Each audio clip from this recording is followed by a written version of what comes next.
Shalom everybody. Today's video will be different than my usual videos. This video is by request.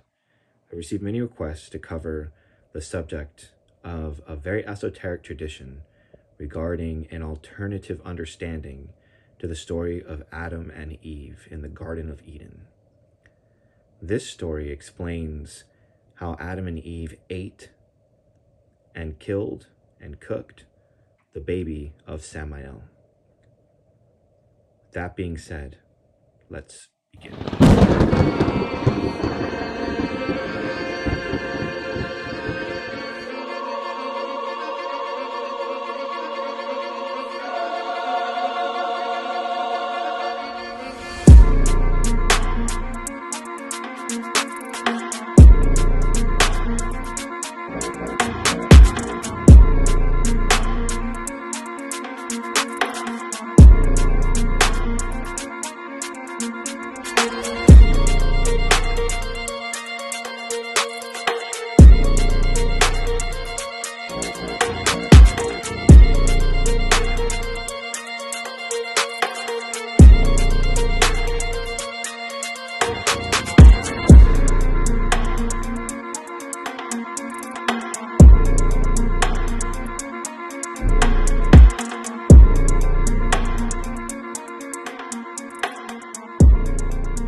The source of our story will come from The Legend of the Jews. The Wikipedia article here states, "The Legends of the Jews is a chronological compilation of Agadah from hundreds of biblical legends in Mishnah, Talmud, and Midrash." Our source for today will come from Book 1, Chapter 4. You can find a link to it here on Sepharia. And once we're on Sepharia, we want to go to line 28 onwards, and we'll read the story of the Holy Book. Seeing as I have a copy of the Legends of the Jews in physical form, we'll read it from here. For all of those that want to look into this matter deeper, I will leave a link to the Sepharia section in the comment section down below. Book 1, Chapter 4, Section The Holy Book. Great wisdom was needed for building the ark, which was to have space for all beings on earth, even the spirits. Only the fishes did not have to be provided for. Noah acquired the necessary wisdom from the book given to Adam by the angel Raziel, in which all celestial and all earthly knowledge is recorded. While the first human pair were still in paradise, it once happened that Samael, accompanied by a lad, approached Eve and requested her to keep a watchful eye upon his little son until he should return. Eve gave him the promise. When Adam came back from a walk in paradise, he found a howling, screaming child with Eve, who, in reply to his question, told him it was Samael's. Adam was annoyed, and his annoyance grew as the boy cried and screamed more and more violently. In his vexation, he dealt the little one a blow that killed him. But the corpse did not cease to wail and weep, nor did it cease when Adam cut it up into bits. To rid himself of the plague, Adam cooked the remains, and he and Eve ate them. Scarcely had they finished when Samael appeared and demanded his son. The two malefactors tried to deny everything. They pretended they had no knowledge of his son, but Samael said to them, "What? You dare tell lies, and God in times to come will give Israel the Torah in which it is said, 'Keep thee far from a false word'?" While they were speaking thus, suddenly, the voice of the slain lad was heard proceeding from the heart of Adam and Eve, and it addressed these words to Samael, "Go hence. I have penetrated to the heart of Adam and the heart of Eve, and never again shall I quit their hearts, nor the hearts of their children or their children's children, until the end of all generations." Now, how can we have such a bizarre story regarding Adam and Eve eating the baby of Samael? Well, our first key to understanding the secret rendition is that it is written, man is a tree, and the fruit of man is a baby. Therefore, the fruit of the tree was a baby. They ate from the tree of the knowledge of good and evil. If man is a tree, the fruit therefore was a child. Hence we have our first key. Our second key comes from the fact that Samael's child, after having been killed and cut into pieces and cooked and eaten, entered into the heart of the human being. This is identified by the Yetzer Hara, or evil inclination. The heart is precise because it is written to love the Lord with all of your heart. The word heart in Hebrew has 2-letter baits, and our sages say that this signifies the Yetzer Hara and the Yetzer Tov, for we have 2 hearts, a good heart and an evil heart.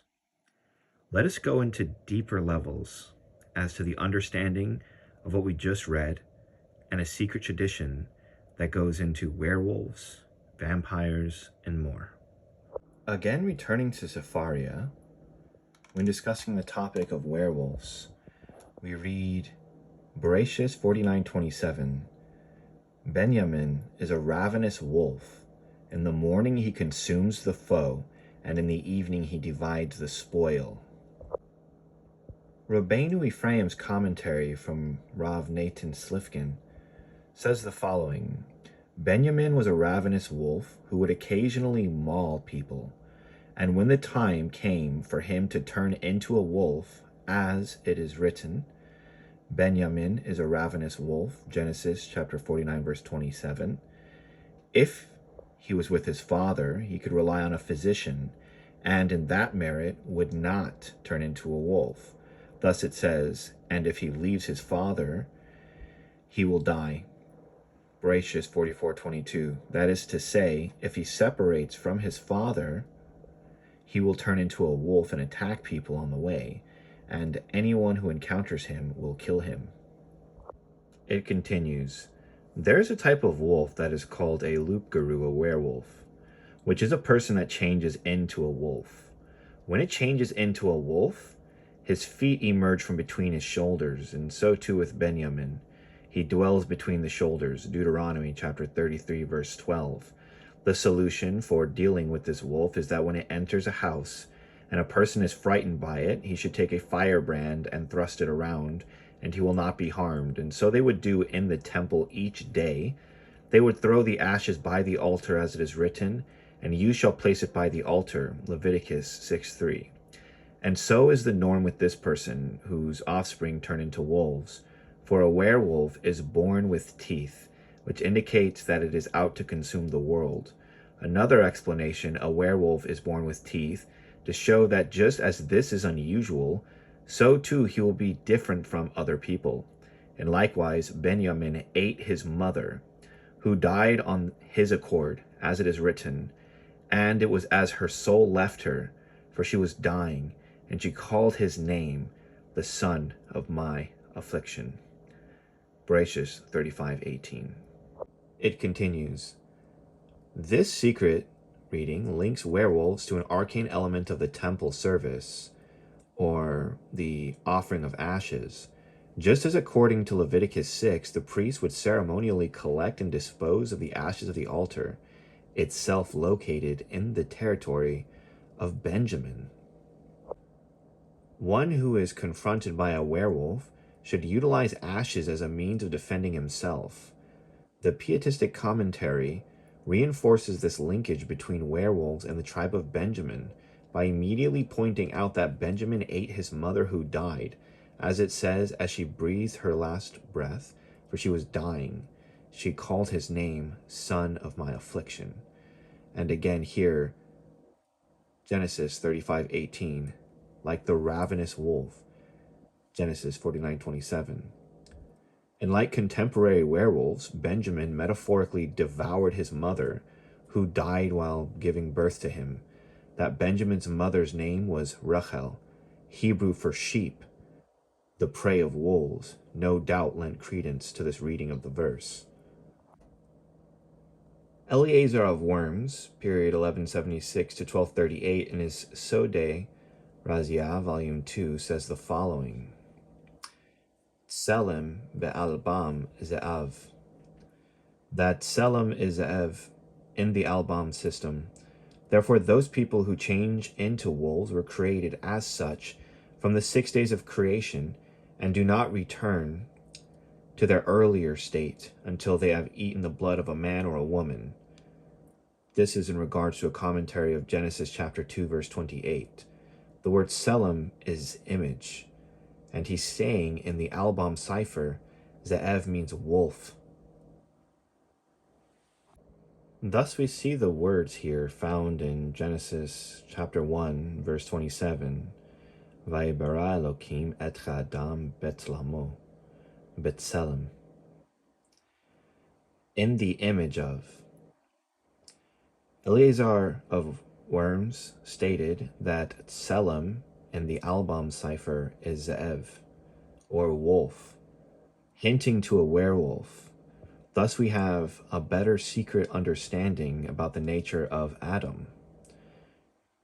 Adam, according to this secret tradition, was a werewolf, and the consumption of flesh caused him to return to his normal state, as it was just stated. This entirely links to what we just read regarding the tradition that they ate Samael's baby. Again, this also hints to the tree of the knowledge of good and evil. Why? Because accordingly, B'Tselem here is the secret of a werewolf, Ze'ev. If this is the case, then when Adam and Eve ate the fruit of the tree of the knowledge of good and evil, or an example, the baby of Samael in this case, Samael being identified here with the tree of the knowledge of good and evil, and the fruit of the tree being identified as the baby, their eyes were opened and they knew they were naked. They were naked because they transformed back into a human being after consuming the flesh. Now, the divine well on this matter goes much deeper, because our next character we find is Cain. It is important to note that the numerical value of the word Tselem is 160. That would be 90 plus 30 plus 40. This is the same numerical value as the word Cain. Cain is also a value of 160. Kof is 100, Yud is 10, and Nun is 50. The same value as the word Tselem. And again, Tselem in Albam is Ze'ev, which was the werewolf. Therefore, what does Cain do? Well, he kills his brother. He rises up upon him in a field, and it does not exactly explain how he actually kills his brother. The Zohar says that he actually went about biting Hevel's body like a snake, biting him all over. This aligns with what we've just discussed regarding the werewolf. Now, the squaring of Cain's name with the letters is the numerical value of Esav. Esav, being the brother of Yaakov, was also born hairy or ruddy. And what did he do? He was a hunter of the field. It is known that Esav killed Nimrod or Nebuchadnezzar, as it was stated that he was a mighty hunter. And our sages state, and the Zohar states, that he killed him in the field and took from him the garment of Adam, thus seeing the exact same scenario rise again. An example, the killing of, but possibly also the consumption thereof. In fact, the story gets a little strange because Esav asks him for red soup. Now here where it says, and Esav said to Yaakov, give me some of that red stuff to gulp down, for I am famished. It says, min ha'adom ha'adom. Notice the word Adam, or man, is mentioned twice, so that the word red stuff, which is usually Edom, an example red, here is using the term Adam. Why is it using the term Adam? It could be insinuated that Yaakov knew Esav was a werewolf, and the soup that he prepared for him was made out of a man, an example to return him back to his initial state, just as later would be with his son Benjamin, who was a ravenous wolf as well. Thus the term red soup could be understood as Adam soup or man soup. And the divine well goes even deeper when we take the aforementioned information and apply it to the story in the book of Judges, in which all of the tribes come against the tribe of Benjamin. If this be the case, then this would be the first great werewolf war. In fact, this symbolism of the werewolves have been associated with royalty throughout the ages and throughout history. The same symbolism of the wolf, as well as human consumption, is to be found amongst the ancient Greeks and the ancient Romans. We see amongst the Romans their founders, Romulus and Remus. The founders of Rome were reared up by a wolf. Again, we see this symbolism amongst the royals and amongst the great founders. Here, of course, Rome. It is important to understand that Rome is called Edom, and Edom is associated specifically with Esav. Therefore, the symbolism of Remus and Romulus being raised up by a she-wolf is very intentional and very esoteric. Furthermore, we see it amongst the Greeks, amongst Lycaon, the king of Arcadia. This particular king, due to his horrific deeds in trying to trick the gods into eating something they should not be eating, accordingly, was transformed into a wolf man or a werewolf, from which we get the term lycanthropy. Lycanthropy is the term used to describe a werewolf.